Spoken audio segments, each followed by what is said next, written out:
একবার ট্যাক্সিতে একবার ভিক্টোরিয়া যাওয়ার লাগে, তারপরে টিকিট কেটে একবার ভিক্টোরিয়ার ভিতরে ঢুকানো, তারপরে তোমরাকে দেখে দিই একবার ভিক্টোরিয়াটা।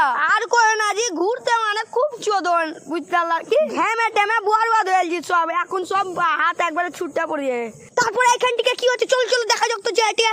ওয়াও কত সুন্দর, একবারে ডিগমাজিক ডিগমাজিক করে একবারে খাতারনাক খাতারনাক ডিগমাজিক ডিগমাজিক ভিডিও করছে, আর এদিকে ক্যামেরাম্যান রেডি। তারপরে এইসব আমাকে কইছে তুই কিছু ভিডিও টিডিও বানা, আমার তখনই মনটা কিছু ভালো ছিল না, সেই লেগে তুমি একটা সেট গানা।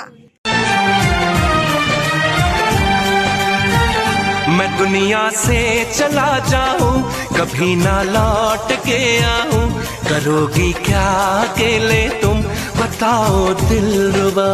আজকের জন্য এখানে একটু ব্লগটা শেষ করলাম, কেননা আমার জ্বর হয়ে গেছিল। তো বন্ধুরা শেষ পর্যন্ত ব্লগটা করতে পারলাম না, তার জন্য একটু দুঃখিত। কেউ আপনারা এই ব্লগটাকে সিরিয়াসলি ভাবে নেবেন না, এই ব্লগটা শুধু বানানো হয়েছে আপনাদের মনোরঞ্জনের জন্য।